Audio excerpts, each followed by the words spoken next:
നമസ്കാരം. ധ്രുവ് റാഡിയോയുടെ ഏറ്റവും പുതിയ വീഡിയോയുടെ മലയാള പരിഭാഷയാണ്. പല ആളുകളും ഈ ദിവസങ്ങളിൽ റിക്വസ്റ്റ് ചെയ്തൊരു വീഡിയോ ആണ്. ധ്രുവിന്റെ വീഡിയോകൾ പല ഭാഷകളിലേക്ക് ട്രാൻസ്ലേറ്റ് ചെയ്യാനുള്ള തിരക്കിലാണ് പല ഇൻഫ്ലുവൻസേഴ്സും. ഈ ഒരു ട്രാൻസ്ലേഷൻ, അതേപോലെ തന്നെ ഈ ഒരു വീഡിയോയ്ക്ക് കിട്ടുന്ന സ്വീകാര്യത, ഇതൊക്കെ BJP സൈബർ വിങ്ങിനെ കാര്യമായി തന്നെ സമ്മർദ്ദത്തിലാക്കിയിട്ടുണ്ട്.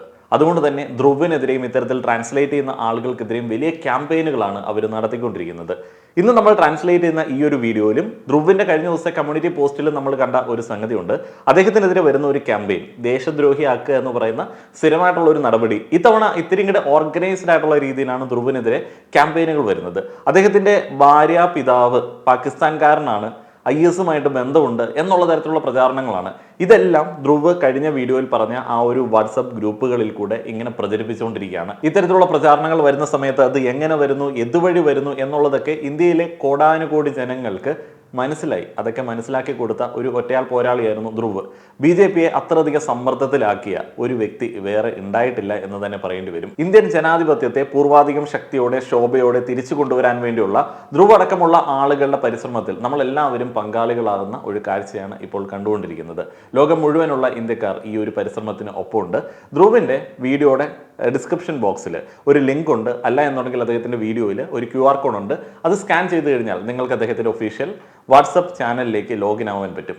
33 ലക്ഷത്തിലധികം വാട്സപ്പ് ഗ്രൂപ്പുകൾ ക്രിയേറ്റ് ചെയ്ത് ഫേക്ക് ന്യൂസുകളും അതേപോലെ തന്നെ മനുഷ്യവിരുദ്ധതയും പ്രചരിപ്പിച്ച ആളുകൾക്കുള്ള ഒരു മറുപടി ആയിരിക്കും അത്തരത്തിലുള്ള ഒരു വാട്സപ്പ് ചാനൽ. അപ്പോൾ ആ ഒരു വാട്സപ്പ് ചാനലിൽ അണിചേരാൻ സാധിക്കുന്ന ആളുകൾ അണിചേരുക. ഈ ഒരു കണ്ടന്റ് മുഴുവനായിട്ടും അദ്ദേഹത്തിൻ്റെതാണ്. ഇതിന്റെ റിസർച്ച് എല്ലാം ധ്രുവിന്റെ ടീം ചെയ്തിരിക്കുന്നതാണ്. ഈ ഒരു വീഡിയോയിൽ എൻ്റെതായിട്ടുള്ള ഒരു കൂട്ടിച്ചേർക്കലുകളും ഞാൻ നടത്തിയിട്ടില്ല. വീഡിയോ ട്രാൻസ്ലേഷനാണ്. പ്രസന്റ് ചെയ്യുന്ന സമയത്ത് എന്തെങ്കിലുമൊക്കെ ഭാഷാപരമായിട്ടുള്ള തെറ്റോ ആശയപരമായിട്ടുള്ള തെറ്റോ വരികയാണെന്നുണ്ടെങ്കിൽ കമന്റ് ബോക്സിൽ പറയാനായിട്ട് മടിക്കേണ്ട. നമുക്കിത് തിരുത്തി തന്നെ മുന്നോട്ടേക്ക് പോകാം. 2020 മുതലുള്ള ചില സംഭവങ്ങൾ ഓർമ്മപ്പെടുത്തിക്കൊണ്ടാണ് ധ്രുവ് അദ്ദേഹത്തിന്റെ വീഡിയോ സ്റ്റാർട്ട് ചെയ്തിരിക്കുന്നത്. അദ്ദേഹം ഇങ്ങനെയാണ് അത് തുടങ്ങുന്നത്. കഴിഞ്ഞ വർഷം ഏപ്രിലിൽ രാമനവമി സമയത്ത് ആഗ്രയിൽ പശുവിനെ കശാപ്പ് ചെയ്യുന്നതിനിടെ ചില ആളുകൾ പിടിയിലായി. അന്ന് അത് ആഗ്രയിൽ വർഗീയ സംഘർഷത്തിന് കാരണമായി. ഇതൊരു ഒറ്റപ്പെട്ട സംഭവമായിരുന്നില്ല. 2022 ഓഗസ്റ്റിലും സമാനമായ ചിലത് സംഭവിച്ചു. ഉത്തർപ്രദേശിലെ കനോജ് ജില്ലയിൽ ഒരു ശിവക്ഷേത്രത്തിന് മുന്നിൽ ആരോ മാംസമെറിഞ്ഞു. ഇതും വർഗീയ കലാപത്തിലേക്ക് നയിച്ചു. 2020 മെയ് മാസത്തിലും സമാന സംഭവമുണ്ടായി. കോയമ്പത്തൂർ ക്ഷേത്രത്തിന് മുന്നിൽ ആരോ മാംസം വലിച്ചെറിഞ്ഞു. 2024 ഫെബ്രുവരിയിൽ ഉത്തർപ്രദേശിലെ മൊറാദാബാദിൽ പശുക്കളെ കശാപ്പ് ചെയ്യുന്നതിനിടെ ചില ആളുകൾ പിടിക്കപ്പെട്ടു. ഈ സംഭവങ്ങളെക്കുറിച്ച് ഓർക്കുമ്പോൾ നിങ്ങൾ ആശ്ചര്യപ്പെടും. ഹിന്ദു വികാരങ്ങളെ വ്രണപ്പെടുത്താൻ ശ്രമിക്കുന്ന, ഹിന്ദുക്കളെ വെറുപിടിപ്പിക്കാൻ ശ്രമിക്കുന്ന ഇവർ ആരാണ്? ഉത്തരം നിങ്ങൾ ചിന്തിക്കുന്നതിൽ നിന്നും വളരെ വ്യത്യസ്തമായിരിക്കും. ആഗ്രയിലെ സംഭവത്തിന്റെ വാർത്തയിലേക്ക് പോയി കഴിഞ്ഞാൽ ഹിന്ദു മഹാസഭയിലെ ചില ആളുകളാണ് ഗോവധത്തിന്റെ പിന്നിലെ യഥാർത്ഥ പ്രതികളെന്ന് UP പോലീസ് പറയുന്നു. അവർ അക്രമം അഴിച്ചുവിടാൻ ശ്രമിക്കുകയായിരുന്നു. രണ്ടാമത്തെ സംഭവത്തിൽ ചഞ്ചൽ ത്രിപാഠി എന്ന വ്യക്തിയായിരുന്നു കാരണക്കാരൻ. ഇതിനായി അയാൾ ഒരു മുസ്ലിം കശാപ്പുകാരന് 10,000 രൂപ നൽകുകയും ചെയ്തു. SHO ഹരിശ്യാം സിംഗിനോട് പ്രതികാരം ചെയ്യാനാണ് അയാൾ അങ്ങനെ ചെയ്തത്. അതേപോലെ കോയമ്പത്തൂരിൽ ക്ഷേത്രങ്ങൾക്ക് മുൻപിൽ മാംസം എറിഞ്ഞത് ഹരി രാം പ്രകാശ് എന്ന വ്യക്തിയായിരുന്നു. ഇയാൾ എഞ്ചിനീയറിംഗ് ബിരുദധാരിയായ ഒരു തൊഴിൽ രഹിതനാണ്. ഇയാൾക്ക് മാനസിക വിഭ്രാന്തി ഉണ്ടായിരുന്നതായി പോലീസ് പറയുന്നുണ്ട്. നാലാമത്തെ സംഭവം മൊറാദാബാദിൽ പശുവിനെ കശാപ്പ് ചെയ്തത്. 4 പേരെ UP പോലീസ് അറസ്റ്റ് ചെയ്തു. അവരിൽ ഒരാൾ ബജ്രംഗ് ദളിന്റെ നേതാവായിരുന്നു. ഒരു മുസ്ലിമിനെ കള്ളക്കേസിൽ കൊടുക്കാൻ വേണ്ടിയായിരുന്നു അവർ സ്വയം ഒരു പശുവിനെ അറക്കാൻ തീരുമാനിച്ചത്. ആശ്ചര്യം എന്താണെന്ന് വെച്ചാൽ ഇത് ചെയ്യുന്നതിന് അയാൾ മറ്റൊരു മുസ്ലിമിന്റെ സഹായം തേടുകയും ചെയ്തിരുന്നു. ഇതൊക്കെ കേട്ട് നിങ്ങൾ ഞെട്ടിയെങ്കിൽ അടുത്ത അരമണിക്കൂറിനുള്ളിൽ ഞാൻ നിങ്ങളോട് എന്താണ് പറയാൻ പോകുന്നത് എന്ന് ശ്രദ്ധാപൂർവം കേൾക്കുക. വാട്സപ്പിലൂടെയും മറ്റു പല മാധ്യമങ്ങളിലൂടെയും സജീവമായി പ്രവർത്തിക്കുന്ന ഒരു മാഫിയ നമ്മുടെ നാട്ടിലുണ്ട്. അതിന് ഒരു ഉദ്ദേശമേ ഉള്ളൂ: എല്ലാ ഹിന്ദുക്കളെയും ബ്രെയിൻ വാഷ് ചെയ്ത് സ്വേച്ഛാധിപതികളുടെ കളിപ്പാവകളാക്കി മാറ്റുക. ഒരു ഏകാധിപതിയുടെ ഉത്ഭവം എങ്ങനെ തന്നെ ആയാലും അവൻ എല്ലായ്പ്പോഴും രാജ്യത്തെ ഭൂരിപക്ഷ സമുദായത്തെയാണ് ലക്ഷ്യമിടുന്നതെന്ന് ഞാൻ കഴിഞ്ഞ വീഡിയോയിൽ വിശദീകരിച്ചിരുന്നു. ഇന്ത്യയിൽ ഭൂരിപക്ഷ സമുദായം നമ്മൾ ഹിന്ദുക്കളാണ്. നമ്മളെ ബ്രെയിൻ വാഷ് ചെയ്യാൻ ശ്രമിക്കുന്ന വാട്സപ്പിലെ മാഫിയയ്ക്ക് 4 വകുപ്പുകളുണ്ട്. ഒന്നാമത്തെ വകുപ്പ് നിങ്ങളിൽ റിലീജിയസ് പ്രൈഡ് നിറയ്ക്കുകയാണ് ചെയ്യുന്നത്. നിങ്ങൾ ഹിന്ദു ആയതിനാൽ നിങ്ങൾ വലിയവനാണെന്ന് അവർ പറയുന്നു. പ്രത്യേകിച്ച് സവർണ ഹിന്ദുക്കൾ എന്ന് വിളിക്കപ്പെടുന്നവരോട് അഭിമാനിക്കാൻ പറയുന്നു. നിങ്ങളുടെ വ്യക്തി ജീവിതത്തിൽ നിങ്ങൾ എന്തെങ്കിലും നേടിയാലും ഇല്ലെങ്കിലും നിങ്ങൾ ഒരു പ്രത്യേക ജാതിയിലും മതത്തിലും ജനിച്ചതുകൊണ്ട് മാത്രം നിങ്ങളോട് വലിയവനാണെന്ന് അവർ പറയും. രണ്ടാമത്തെ ഡിപ്പാർട്ട്മെന്റ് വിക്ടിമൈസേഷൻ ഡിപ്പാർട്ട്മെന്റ് ആണ്. നൂറ്റാണ്ടുകളായി നിങ്ങൾ പീഡിപ്പിക്കപ്പെട്ടുവെന്ന് രണ്ടാമത്തെ വകുപ്പ് നിങ്ങളോട് പറയുന്നു. നിങ്ങൾ ഒരു ദയനീയ ഇരയാണെന്ന് അവർ നിങ്ങളെ തോന്നിപ്പിക്കുന്നു. മൂന്നാമത്തെ department you are in danger. നിങ്ങൾ അപകടത്തിലാണെന്ന് മൂന്നാമത്തെ വകുപ്പ് നിങ്ങളോട് പറയുന്നു. ആരാണ് നിങ്ങളെ ഭീഷണിപ്പെടുത്തുന്നതെന്ന് അവർ നിങ്ങളോട് പറയുന്നു. അവർ എപ്പോൾ വേണമെങ്കിലും നിങ്ങളെ ആക്രമിക്കാമെന്ന ഭീതി നിങ്ങളിൽ ഉളവാക്കുന്നു. നാലാമത്തെ വകുപ്പ് നരേന്ദ്രമോദിയെ ഒരു മിശിഹ ആയി നിങ്ങളുടെ മുൻപിലേക്ക് അവതരിപ്പിക്കുകയാണ്. അദ്ദേഹം മാത്രമാണ് ഏക രക്ഷകനെന്നും നിങ്ങളെ രക്ഷിക്കാൻ ആരെങ്കിലും ഉണ്ട് എന്നുണ്ടെങ്കിൽ അത് മോഡി മാത്രമാണ് എന്നും നിങ്ങളോട് അവർ പറയുന്നു. അതുകൊണ്ട് അവന് മാത്രം വോട്ട് ചെയ്യണമെന്ന് കൂട്ടിച്ചേർക്കുന്നു. 3ഉം 4ഉം വകുപ്പുകൾ എങ്ങനെയാണ് ബ്രെയിൻ വാഷ് ചെയ്യുന്നതെന്ന് വിശദമായി മനസ്സിലാക്കാം. ചരിത്രപരമായി പറഞ്ഞാൽ പല രാജ്യങ്ങളിലും ഏകാധിപതികൾ ഉണ്ടായിരുന്നു. അത് പാകിസ്ഥാനോ ജർമ്മനിയോ ചിലിയോ റവണ്ടയോ ആകട്ടെ. പക്ഷേ ഭൂരിപക്ഷ സമുദായത്തെയായിരുന്നു എല്ലാ ഡിക്റ്റേറ്റേഴ്സും ലക്ഷ്യമിട്ടിരുന്നത്. പാകിസ്ഥാനിൽ സുന്നി മുസ്ലിങ്ങളാണ് ഭൂരിപക്ഷം. അങ്ങനെ അവരെ ബ്രെയിൻ വാഷ് ചെയ്യാൻ രാജ്യത്തെ മറ്റ് ന്യൂനപക്ഷങ്ങളായ ഹിന്ദു, ക്രിസ്ത്യൻ, സിഖ്, ഷിയ മുസ്ലിങ്ങൾ, അഹമ്മദിയ മുസ്ലിങ്ങൾ അല്ലെങ്കിൽ സൂഫി മുസ്ലിങ്ങൾ പോലും അവർക്ക് ഭീഷണിയാകുന്നു എന്ന് വ്യാജ വാർത്ത പ്രചരിപ്പിച്ചു. 2021 BBC ഒരു വീഡിയോ റിപ്പോർട്ട് പുറത്തുവിട്ടു. കുഞ്ഞുങ്ങളുടെ മനസ്സിൽ വിഷം നിറയ്ക്കുന്ന പ്രൊപ്പഗാൻഡ നിറഞ്ഞിരിക്കുന്ന പാകിസ്ഥാൻ സ്കൂൾ പുസ്തകങ്ങളെ കുറിച്ചായിരുന്നു അവർ പറഞ്ഞത്. ഹിന്ദുക്കളും സിഖുകാരും ദശലക്ഷക്കണക്കിന് സ്ത്രീകളെയും കുട്ടികളെയും എങ്ങനെ കൊന്നൊടുക്കി എന്ന് പറഞ്ഞുള്ള കഥകളായിരുന്നു അതിൽ. പാകിസ്ഥാനിലെ 11-12 ക്ലാസ്സുകളിലെ പാഠപുസ്തകത്തിൽ എഴുതിയിരിക്കുന്നത് ഹിന്ദുക്കളും അതേപോലെ സിഖുകാരുമൊക്കെ നമ്മുടെ ശത്രുക്കളാണ്. അവർ 10,000 ആളുകളെ ക്രൂരമായി കൊന്നൊടുക്കിയിട്ടുണ്ട്. അവരുടെ മാനം കവർന്നെടുത്തിട്ടുണ്ട്. അതുമാത്രമല്ല, ജൂതന്മാരെ പോലും ഇസ്ലാമിന്റെ ശത്രുക്കൾ എന്ന് വിളിക്കുന്നു. 2016-ലെയും 2021-ലെയും ഒരു റിപ്പോർട്ടാണ് ഇവിടെ കാണാൻ സാധിക്കുന്നത്. പാകിസ്ഥാനിലെ അഹമ്മദിയ മുസ്ലിങ്ങൾക്കെതിരെ വിദ്വേഷ പ്രസംഗങ്ങൾ എങ്ങനെയാണ് നടക്കുന്നതെന്ന് ഇത് കാണിക്കുന്നു. ഈ വെറുപ്പിന്റെ എല്ലാം ഫലമാണ് പാകിസ്ഥാനിൽ ഇന്ന് കാണുന്ന ആ ഒരു അവസ്ഥ. കഴിഞ്ഞ വർഷത്തെ ലോകബാങ്ക് റിപ്പോർട്ട് നോക്കൂ. 40% പാകിസ്ഥാനികളും ദാരിദ്ര്യ രേഖയ്ക്ക് താഴെയാണ് ജീവിക്കുന്നത്. തൊഴിലില്ലായ്മ ഒരു വലിയ പ്രശ്നമായി നിലകൊള്ളുന്നു. ഈ സാമ്പത്തിക വർഷം പാകിസ്ഥാനിൽ ഏകദേശം 25% പണപ്പെരുപ്പം ഉണ്ടാകുമെന്നാണ് കുറച്ച് ദിവസങ്ങൾക്ക് മുൻപ് IMF വ്യക്തമാക്കിയത്. ഈ ബ്രെയിൻ വാഷ് ചെയ്യപ്പെട്ട ഭൂരിപക്ഷം സുന്നി മുസ്ലിങ്ങൾക്ക് എന്ത് കിട്ടി? ഒരു ക്രമസമാധാനവും ഇല്ലാത്ത, ജീവിക്കാൻ കൊള്ളാത്ത ഒരു രാജ്യം മാത്രമാണ് അവർക്ക് കിട്ടിയത്. പാകിസ്ഥാൻ അങ്ങനെ ഒരു രാജ്യമായി മാറിയിരിക്കുന്നു. ഭൂരിപക്ഷ സമുദായത്തിനുള്ളിൽ ഭയത്തിന്റെ ഒരു ബോധം ജനിപ്പിക്കാൻ വാർത്തകൾ വളച്ചൊടിക്കാറുണ്ട്. ഇതിന്റെ ഉത്തമ ഉദാഹരണം 100 വർഷം മുൻപ് അമേരിക്കയിൽ കാണാം. 1919 വാഷിംഗ്ടണിൽ 22 വയസ്സുള്ള ഒരു കറുത്ത വംശജനായ ക്രിമിനൽ ചിലരെ ആക്രമിക്കുകയും കൊള്ളയടിക്കുകയും ചെയ്തു. അക്രമത്തിന് ഇരയായവരിൽ ഒരാൾ കറുത്ത വർഗ്ഗക്കാരിയായ സ്കൂൾ അധ്യാപികയാണ്. എന്നാൽ വാഷിംഗ്ടണിലെ എല്ലാ പത്രങ്ങളും ഈ വാർത്ത റിപ്പോർട്ട് ചെയ്തില്ല. 5 ദിവസത്തിന് ശേഷം അതേ നഗരത്തിലെ അതേ ക്രിമിനൽ ഒരു വെള്ളക്കാരിയെ ആക്രമിച്ചത് എല്ലാ പത്രങ്ങളുടെയും 1-ാം പേജ് വാർത്തയായി കൊടുക്കുകയും ഉണ്ടായി. ഇക്കാരണത്താൽ ആഴ്ചകളോളം കറുത്ത വർഗ്ഗക്കാരും വെള്ളവർഗ്ഗക്കാരും തമ്മിൽ വാഷിംഗ്ടണിൽ കലാപങ്ങൾ ഉണ്ടായി. 39 പേർ കൊല്ലപ്പെടുകയും 150-ലധികം പേർക്ക് പരിക്കേൽക്കുകയും ചെയ്തു. ഈ കേസിലെ യഥാർത്ഥ കുറ്റവാളി 1 വർഷത്തിന് ശേഷം മറ്റൊരു മോഷണം നടത്തിയപ്പോൾ അറസ്റ്റ് ചെയ്യപ്പെട്ടു. വാഷിംഗ്ടൺ പോസ്റ്റ് പത്രം അന്നും നിലവിലുണ്ടായിരുന്നു. 1919-ലെ ഈ സംഭവത്തിൽ 100 വർഷത്തിന് ശേഷം 2019-ൽ അവർ തങ്ങളുടെ വംശീയ ഭൂതകാലത്തെക്കുറിച്ച് ഖേദിക്കുന്ന ഒരു ലേഖനം പ്രസിദ്ധീകരിക്കുകയും ക്ഷമാപണം നടത്തുകയും ചെയ്തു. നമ്മുടെ നാട്ടിൽ സമാനമായ കഥകൾ ഇപ്പോഴും ആവർത്തിക്കുന്നുണ്ട്. കുറച്ച് മാസങ്ങൾക്ക് മുൻപ് ശ്രദ്ധാ വാക്കറിന്റെ വാർത്ത നിങ്ങൾ കേട്ടിരിക്കുമല്ലോ. തന്റെ മുസ്ലിം കാമുകൻ അഫ്താബ് അമീൻ പൂനാവാല ക്രൂരമായി കൊലപ്പെടുത്തിയ ഹിന്ദു യുവതി. അയാൾ അവളുടെ മൃതദേഹം വെട്ടിയെടുത്ത് ഫ്രിഡ്ജിൽ സൂക്ഷിച്ചു. നമ്മുടെ സർക്കാർ അനുകൂല മാധ്യമങ്ങൾ ഈ ഒരു സംഭവം എല്ലാ മുസ്ലിങ്ങൾക്കുമെതിരെ വിദ്വേഷം പടർത്താനായി ഉപയോഗിച്ചു. ഇക്കാരണത്താൽ മുകേഷ് അംബാനിയുടെ ന്യൂസ് 18 ചാനലിന് national broadcasting and digital standard authority NBDSA 50,000 രൂപ പിഴ ചുമത്തി. അമീഷ് ദേവ്ഗൺ, അമൻ ചോപ്ര എന്നിവർ അവതാരകരായ 4 ഷോകൾ ഈ വിദ്വേഷം പരത്തിയിരുന്നു. ടൈംസ് നൗ നവഭാരതിനും NBDSA 1,00,000 രൂപ പിഴ ചുമത്തി. സോഷ്യൽ മീഡിയ വഴി വിദ്വേഷം പ്രചരിപ്പിക്കാനും ഈ ഒരു സംഭവം പല ആളുകളും ഉപയോഗിച്ചു. ബോളിവുഡ് നടി സൊനാക്ഷി സിൻഹ തന്റെ മുസ്ലിം സുഹൃത്തിനോടൊപ്പമുള്ള ഒരു ഫോട്ടോ ഗോഡി ഇൻഫ്ലുവൻസർ അപ്ലോഡ് ചെയ്യുന്നു. ശ്രദ്ധയ്ക്ക് സംഭവിച്ചത് കണ്ടതിന് ശേഷം ശത്രുഘ്നൻ സിൻഹ സ്ത്രീധനത്തിന്റെ പട്ടികയിൽ നിന്ന് ഫ്രിഡ്ജും നീക്കം ചെയ്തു എന്നുള്ളതായിരുന്നു അടിക്കുറിപ്പ്. റിയാലിറ്റി ഓഫ് മേര അബ്ദുൾ, എൻ്റെ അബ്ദുള്ളയുടെ യാഥാർത്ഥ്യം ഇങ്ങനെയല്ല എന്ന തലക്കെട്ടോടെ സുദർശൻ ന്യൂസ് ഒരു പ്രോഗ്രാം നടത്തി. മറ്റൊരു ഗോഡി ഇൻഫ്ലുവൻസർ നിങ്ങളുടെ അബ്ദുൾ അങ്ങനെയാണ് എന്ന് ട്വിറ്ററിൽ പോസ്റ്റ് ചെയ്തു. സി ന്യൂസ് ട്വീറ്റ് ചെയ്യുകയും ഒരു പ്രോഗ്രാം നടത്തുകയും ചെയ്തു. തങ്ങളുടെ അബ്ദുൾ ഇതേപോലെ അല്ലെന്ന് അവകാശപ്പെടുന്ന ആളുകൾക്ക് ഈ കേസ് ഏറ്റവും വലിയ ഉദാഹരണമാണ് എന്ന്. തീർച്ചയായും വാട്സപ്പ് മാഫിയ അബ്ദുൾ എന്ന പേര് ഉപയോഗിക്കുകയും നിരവധി വിദ്വേഷ സന്ദേശങ്ങൾ പ്രചരിപ്പിക്കുകയും ചെയ്തു. ഈ പോസ്റ്റുകളുടെയും സന്ദേശങ്ങളുടെയും ലക്ഷ്യം ഓരോ മുസ്ലിമും കൊലപാതകിയാകാൻ സാധ്യതയുണ്ട് എന്ന് വരുത്തി തീർക്കുകയായിരുന്നു. ഇവിടെ അബ്ദുൾ എന്ന പേര് എല്ലാ മുസ്ലിങ്ങളെയും സൂചിപ്പിക്കാൻ വേണ്ടി ഉപയോഗിച്ചു. കുറച്ച് ദിവസങ്ങൾക്ക് മുൻപ് കർണാടകയിലും സമാനമായ സംഭവമുണ്ടായി. മുസ്ലിം യുവാവായ ഫയാസ് ഹിന്ദു പെൺകുട്ടിയായ നേഹയെ കൊലപ്പെടുത്തിയത്. ഗോഡി സപ്പോർട്ടേഴ്സും വാട്സപ്പ് മാഫിയ നടത്തുന്നവരും വീണ്ടും സജീവമാവുകയും എല്ലാ മുസ്ലിങ്ങൾക്കെതിരെയും വിദ്വേഷം പടർത്താൻ തുടങ്ങുകയും ചെയ്തു. ഹിന്ദുക്കളെ ബ്രെയിൻ വാഷ് നടത്തി അവർ അപകടത്തിലാണെന്ന ഭയം ജനിപ്പിക്കുക മാത്രമാണ് ഇതിന്റെ ലക്ഷ്യം. ഇപ്പോൾ ബ്രെയിൻ വാഷ് ചെയ്യപ്പെട്ടവർ, ബ്രെയിൻ വാഷ് ചെയ്തവർ, അവർക്ക് ഇതിലൊരു പ്രശ്നവും ഉണ്ടാകില്ല. ഒരു കൊലപാതകി ഉണ്ടായിരുന്നു, കൊലപാതകി മുസ്ലിം ആയിരുന്നു, അതുകൊണ്ട് എല്ലാ മുസ്ലിങ്ങളും ഇങ്ങനെയാണ് എന്നുള്ള തരത്തിലാണ് അവർ സംസാരിക്കുക. ഇത് തിരഞ്ഞെടുത്ത ഏതാനും സംഭവങ്ങൾ മാത്രമാണെന്ന് നിങ്ങൾ അവരോട് പറയാൻ ശ്രമിച്ചാൽ അവർ അത്തരം 10 സംഭവങ്ങൾ പട്ടികപ്പെടുത്തും. ശ്രദ്ധ അഫ്താബ്, നേഹ ഫയാസ്, സാക്ഷി സാഹിൽ ഖാൻ, നികിത തൗസീഫ്, അർഷാദ് പ്രഭ, അങ്കിത ഷാരൂഖ്, ഋതിക് സയ്യിദ്, മാൻസി, ദീക്ഷിത് മുസമ്മിൽ. എന്നിട്ട് അവർ പറയും എല്ലാ മുസ്ലിങ്ങളും ഒരേപോലെയാണ്, അവർ കൊലപാതകികളാണ്. എന്താണ് ഇതിന് പിന്നിലെ സത്യം? ഈ വാർത്ത നോക്കൂ. ശ്രദ്ധ വാക്കർ കേസ് നടന്ന് 2 ആഴ്ച പിന്നിടുമ്പോൾ പാണ്ഡവ് നഗറിൽ മറ്റൊരു കേസ് കൂടി റിപ്പോർട്ട് ചെയ്യപ്പെട്ടു. അഞ്ജൻ ദാസ് എന്നയാളെ ഭാര്യ പൂനം കൊലപ്പെടുത്തി ശരീരം ഫ്രിഡ്ജിൽ സൂക്ഷിച്ചു. ഇത് മാത്രമല്ല, 3 മാസങ്ങൾക്ക് ശേഷമുള്ള ഈ വാർത്ത നോക്കൂ. നജഫ്ഗഡിന് സമീപമുള്ള മിത്രോൺ ഗ്രാമത്തിൽ സഹീൽ ഗഹ്ലോട്ട് തന്റെ ലിവിൻ പങ്കാളിയായ നിക്കി യാദവിനെ കൊലപ്പെടുത്തിയ ശേഷം മൃതദേഹം ഫ്രിഡ്ജിൽ തന്റെ റെസ്റ്റോറന്റിൽ സൂക്ഷിച്ചു. അതേ ദിവസം തന്നെ മറ്റൊരു സ്ത്രീയെ വിവാഹം കഴിച്ചു. ഈ 2 കേസുകളിലെയും വിശദാംശങ്ങൾ ശ്രദ്ധ അഫ്താബ് കേസിന് തുല്യമാണ്. ഒരു വ്യത്യാസം മാത്രം, ഈ സന്ദർഭങ്ങളിൽ ഹിന്ദു മുസ്ലിം തിരിവുകളില്ല. അതുകൊണ്ട് തന്നെ ഈ സംഭവങ്ങളെക്കുറിച്ച് നിങ്ങൾ എവിടെയും കേട്ടിട്ടുണ്ടാവില്ല. ഈ റിപ്പോർട്ട് നോക്കൂ. ബീഹാറിലെ വൈശാലി ജില്ലയിൽ അമൻ കുമാർ സിംഗ് സോനം പർവീൺ എന്ന 17-കാരിയെ കൊലപ്പെടുത്തി. ഹിന്ദു ആൺകുട്ടി, മുസ്ലിം പെൺകുട്ടി. അതുകൊണ്ട് ഗോഡി മാധ്യമങ്ങൾ ഇതിനെക്കുറിച്ച് ഒന്നും തന്നെ സംസാരിച്ചില്ല. ന്യൂസ് 18 ഹിന്ദി അവരുടെ വെബ്സൈറ്റിൽ ഈ വാർത്ത പ്രസിദ്ധീകരിച്ചു. എന്നാൽ അവർ ആൺകുട്ടിയുടെ പേര് എഴുതിയില്ല. പ്രണയബന്ധം കൊലപാതകത്തിലേക്ക് നയിച്ചു എന്ന് മാത്രം റിപ്പോർട്ട് ചെയ്തു. യുപിയിലെ ഷാംലി ജില്ലയിൽ നിന്നുള്ള ഈ വാർത്ത കാണുക.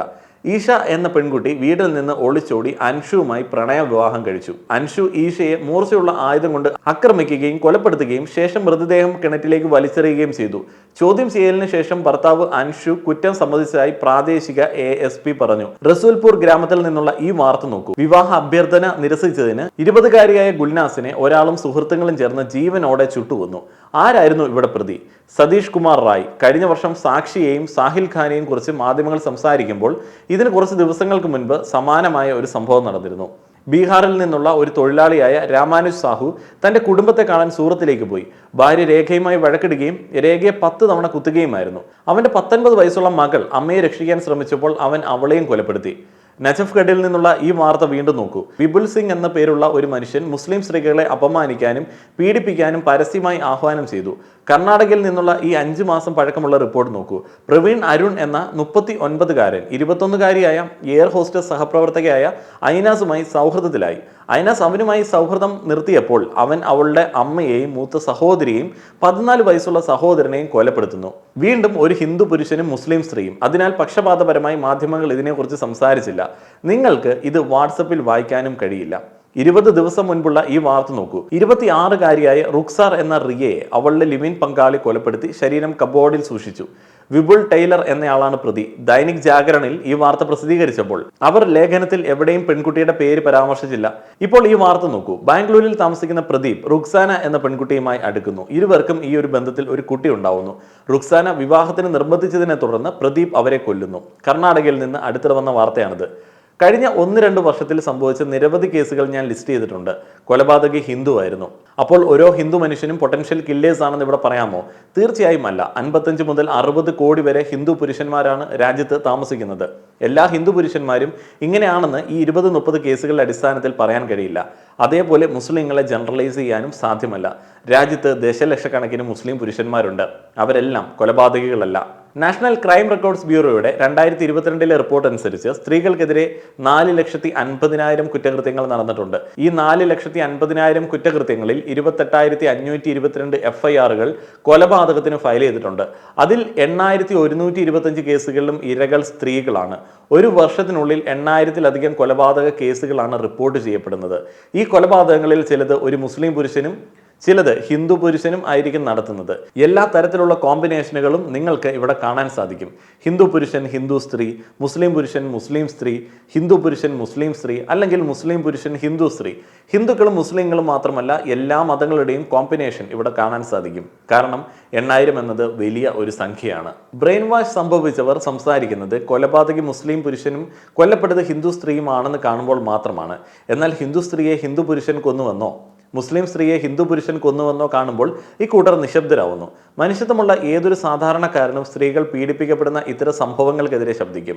എന്തുകൊണ്ട് സ്ത്രീകൾക്കെതിരായ എല്ലാ കുറ്റകൃത്യങ്ങളും തടയപ്പെടുന്നില്ല എന്ന് വിവേകമുള്ള ഏതൊരു വ്യക്തിയും സർക്കാരിനോട് ചോദിക്കും. വാസ്തവത്തിൽ ഇതിനൊരു പരിഹാരം കണ്ടെത്തേണ്ടതുണ്ട്. മുസ്ലിം സ്ത്രീകൾക്ക് സുരക്ഷിതമല്ലാത്ത ഒരു പ്രദേശം ഹിന്ദു സ്ത്രീകൾക്ക് മാത്രം സുരക്ഷിതമാക്കാൻ പോലീസിന് കഴിയുകയില്ല. അവർക്ക് സുരക്ഷിതമായ ഒരു പ്രദേശം സൃഷ്ടിക്കണമെങ്കിൽ അത് എല്ലാ സ്ത്രീകൾക്കും സുരക്ഷിതമായിരിക്കണം.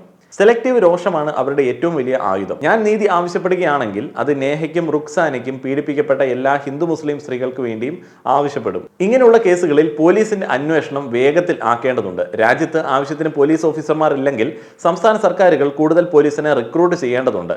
കോടതികൾ ഇത്തരത്തിലുള്ള കേസുകൾ ദ്രുതഗതിയിലാക്കേണ്ടതുണ്ട്.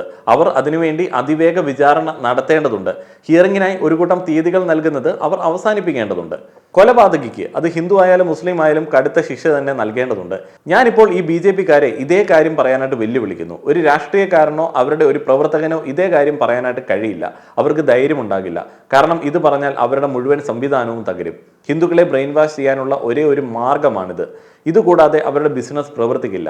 മറ്റേതെങ്കിലും മതത്തിൽപ്പെട്ട ഒരു സ്ത്രീക്ക് നീതി ആവശ്യപ്പെടുന്നത് വളരെ വിചിത്രമാണ്. ഇതുപോലുള്ള കേസുകളിൽ BJP-ക്ക് എന്തെങ്കിലും പങ്കുണ്ട് എന്ന് കണ്ടു കഴിഞ്ഞാൽ, BJP-കാർക്ക് പങ്കുണ്ട് എന്ന് കണ്ടു കഴിഞ്ഞാൽ അവർ ഹിന്ദു സ്ത്രീകളുടെ നീതിക്ക് വേണ്ടി പോലും ശബ്ദമുയർത്തില്ല.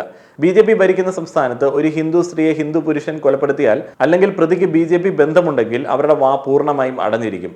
2019 ഡിസംബറിൽ മുൻ BJP MLA കുൽദീപ് സിംഗ് യുവതിയെ തട്ടിക്കൊണ്ടുപോയി പീഡനത്തിന് ഇരയാക്കിയ കേസിൽ ശിക്ഷിക്കപ്പെട്ടപ്പോൾ എന്താണ് സംഭവിച്ചതെന്ന് കാണുക. ഈ കേസിൽ നിരവധി സാക്ഷികൾ മരിച്ചു. അയാളുടെ തൊഴിലാളികൾ എന്തു ചെയ്തു? അദ്ദേഹത്തിന് പിന്തുണയുമായി റാലി നടത്തി. ഏതാനും മാസങ്ങൾക്ക് മുൻപ് IIT BHU റേപ്പ് കേസിൽ ഉൾപ്പെട്ട പ്രതികളെ നോക്കുക. കുനാൽ പാണ്ഡെ, സാക്ഷം പട്ടേൽ, അഭിഷേക് ചൗഹാൻ. BJP IT സെല്ലിന്റെ വാരണാസി യൂണിറ്റിന്റെ ഭാഗം കൂടിയാണിവർ. JP നന്ദ, അനുരാഗ് താക്കൂർ, UP മുഖ്യമന്ത്രി ആദിത്യനാഥ് എന്നിവർക്കൊപ്പമുള്ള ഫോട്ടോകൾ ഇവർ പോസ്റ്റ് ചെയ്തിരുന്നു. ഒരു ഹിന്ദു സ്ത്രീയെക്കുറിച്ച് അവർക്ക് ആശങ്കയുണ്ടെന്ന് നിങ്ങൾ കരുതുന്നുണ്ടോ? തീർച്ചയായും ഇല്ല. കാരണം ഈ കേസിൽ അവരിൽ ഒരാൾ തന്നെയാണ് ഉൾപ്പെട്ടിരിക്കുന്നത്. 19-കാരിയായ അങ്കിത ഭണ്ഡാരിയുടെ ഉത്തരാഖണ്ഡിൽ നിന്നുള്ള ഈ കേസ് നോക്കൂ. അവർ ഒരു റിസോർട്ടിൽ ജോലി ചെയ്യുകയായിരുന്നു. ഈ റിസോർട്ടിന്റെ ഉടമ മുൻ BJP രാഷ്ട്രീയക്കാരനായ വിനോദ് ആര്യയുടെ മകൻ പുൽകിത് ആര്യ അങ്കിതയെ ക്രൂരമായി പീഡനത്തിനിരയാക്കി. FIR രജിസ്റ്റർ ചെയ്യാൻ പെൺകുട്ടിയുടെ പിതാവിന് ഒരു പോലീസ് സ്റ്റേഷനിൽ നിന്ന് മറ്റൊന്നിലേക്ക് ഓടേണ്ടി വന്നു. പ്രാദേശിക വാർത്താ പോർട്ടലായ ജഗോ ഉത്തരാഖണ്ഡ് ഈ കൊലപാതകം എടുത്തു കാണിച്ചപ്പോൾ മാത്രമാണ് ചില നടപടികൾ സ്വീകരിച്ചത്. എന്നാൽ പിന്നീട് എന്താണ് സംഭവിച്ചതെന്ന് നിങ്ങൾക്കറിയാമോ? ഈ വാർത്താ പോർട്ടലിലെ മാധ്യമപ്രവർത്തകൻ അശുതോഷ് നേഗിയെ പോലീസ് അറസ്റ്റ് ചെയ്തു. ഇയാളുടെ ഉദ്ദേശശുദ്ധിയെ സംശയിക്കുന്നുവെന്ന് ആരോപിച്ച്. അങ്കിതയും ഒരു ഹിന്ദു ആയിരുന്നു. എന്നാൽ ഈ സന്ദേശം നിങ്ങൾ എപ്പോഴെങ്കിലും വാട്സപ്പിൽ വായിച്ചിട്ടുണ്ടോ? ഉണ്ടാകില്ല. കാരണം മാഫിയ ശ്രദ്ധ വാക്കറിന്റെ കേസിന്റെ പിറകെയല്ലേ.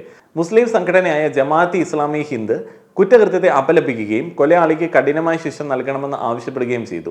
നേഹ ആൻഡ് ഫയാസിന്റെ കേസിൽ കുറ്റാരോപിതനായ ഫയാസിന് കടുത്ത ശിക്ഷ നൽകണമെന്ന് ആവശ്യപ്പെട്ട് അൻഷുമാൻ ഇസ്ലാം അംഗങ്ങൾ കർണാടക മുഖ്യമന്ത്രിക്ക് കത്തെഴുതി. എന്നാൽ എല്ലാ വൈകുന്നേരവും നിങ്ങൾക്ക് ലഭിക്കുന്ന വാട്സ്ആപ്പ് ഫോർവേഡുകളിൽ ഈ വസ്തുതകളെ കുറിച്ചിട്ട് അവരാരും നിങ്ങളോട് പറയില്ല. കാരണം നിങ്ങളെ ബ്രെയിൻ വാഷ് ചെയ്യുക എന്നതാണ് അവരുടെ ഉദ്ദേശം. നിങ്ങളുടെ ഹൃദയത്തിൽ ഭയം ജനിപ്പിക്കാൻ അവർ ആഗ്രഹിക്കുന്നു. അങ്ങനെ നിങ്ങൾ മുസ്ലിങ്ങളെ ഭയപ്പെടുന്നു. ഈ ഭയത്തിൽ നിന്നാണ് നിങ്ങൾ മോഡിക്ക് വോട്ട് ചെയ്യുക. നമ്മുടെ രാജ്യത്തിന്റെ പ്രധാനമന്ത്രി മറ്റ് തന്ത്രങ്ങൾ ഉപേക്ഷിച്ചുവെന്ന് പറയുന്നതിൽ എനിക്ക് സങ്കടമുണ്ട്. ഇപ്പോൾ അദ്ദേഹം തന്റെ പ്രസംഗങ്ങളിൽ നുണകൾ പ്രചരിപ്പിക്കാൻ തുടങ്ങി. അതിനാൽ ഹിന്ദുക്കൾ ഭയപ്പെടുന്നു. ഈ ഭയം കൊണ്ടാണ് അവർ അദ്ദേഹത്തിന് വോട്ട് ചെയ്യുന്നത്. പ്രധാനമന്ത്രി പറയുന്നത് കേൾക്കൂ. അവർ നിങ്ങളുടെ സമ്പത്ത് ആർക്ക് കൈമാറും? കൂടുതൽ കുട്ടികളുള്ളവർക്ക്, നുഴഞ്ഞു കയറ്റക്കാർക്ക്. ഒന്നാമതായി, കോൺഗ്രസിന്റെ മുഴുവൻ പ്രകടന പത്രികയിലും ഹിന്ദു എന്നോ മുസ്ലിം എന്നോ ഉള്ള വാക്കുകൾ പരാമർശിക്കുന്നില്ല. സമ്പത്ത്, പുനർവിതരണം എന്നീ വാക്കുകൾ ഒരിടത്തും നമുക്ക് കാണാനായിട്ട് സാധിക്കില്ല. വിശ്വാസമില്ലെങ്കിൽ കോൺഗ്രസിന്റെ വെബ്സൈറ്റിൽ പോയി പ്രകടന പത്രിക പരിശോധിക്കാം. അത്തരം പരാമർശങ്ങളൊന്നും നിങ്ങൾ കണ്ടെത്തുകയില്ല. പകരം കോൺഗ്രസിന്റെ പ്രകടന പത്രിക വിദ്യാഭ്യാസം, ആരോഗ്യം, തൊഴിൽ എന്നിവയെക്കുറിച്ച് സംസാരിക്കുന്നു. 22 കോടി ആളുകളെ ദാരിദ്ര്യത്തിൽ നിന്ന് കരകയറ്റുമെന്ന് അവർ പറഞ്ഞു. അവർ ദശലക്ഷക്കണക്കിന് ജോലികൾ നൽകും. രാഹുൽ ഗാന്ധി തന്റെ പ്രസംഗത്തിൽ സമാനമായ കാര്യമാണ് പറഞ്ഞത്.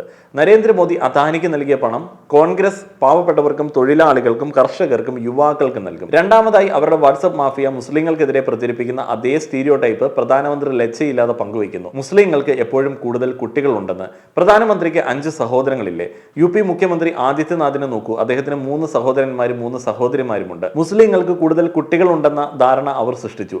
പക്ഷേ അത് തികഞ്ഞ അസംബന്ധമാണ്. കാരണം സർക്കാർ റിപ്പോർട്ടുകൾ പരിശോധിച്ചാൽ കൂടുതൽ കുട്ടികൾ ഉണ്ടാകുന്നത് സ്ത്രീ സാക്ഷരതയുമായി ബന്ധപ്പെട്ടതാണ്. ലക്ഷദ്വീപിൽ ജനസംഖ്യയുടെ 96% മുസ്ലിങ്ങളാണ്. എന്നാൽ അവിടെ സ്ത്രീ സാക്ഷരത കൂടുതലാണ്. അതുകൊണ്ടാണ് അവിടെ ഫെർട്ടിലിറ്റി നിരക്ക് കുറവ്. ലക്ഷദ്വീപിൽ ശരാശരി സ്ത്രീകൾ പൊതുവെ ജന്മം കൊടുക്കുന്നത്.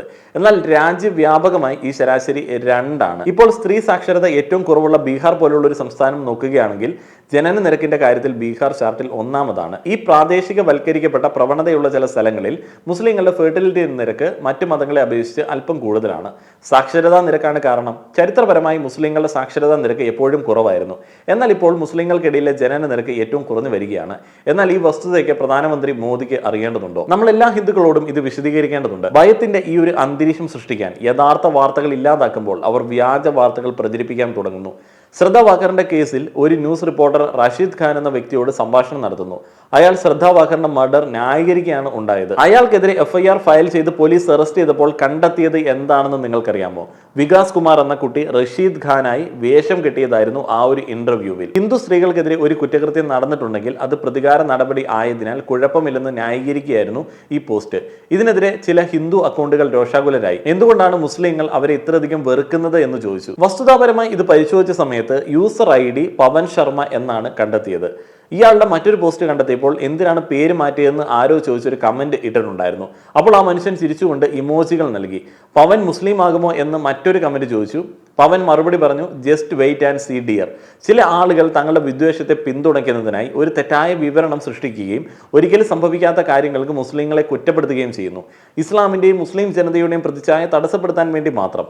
വീഡിയോയുടെ തുടക്കത്തിൽ ബജ്രംഗി ദളിന്റെയും ഹിന്ദു മഹാസഭയുടെയും അംഗങ്ങൾ പോയി പശുക്കളെ കൊന്ന കഥകൾ ഞാൻ നിങ്ങളോട് പറഞ്ഞിരുന്നു. ഹിന്ദുക്കൾ ബഹുമാനിക്കുന്ന പശുക്കളെ കൊന്നു എന്ന് ആരോപിച്ച് ഒരു മുസ്ലിം വ്യക്തിയെ കുറ്റക്കാരനാക്കാൻ വേണ്ടിയുള്ള ഒരു ശ്രമം.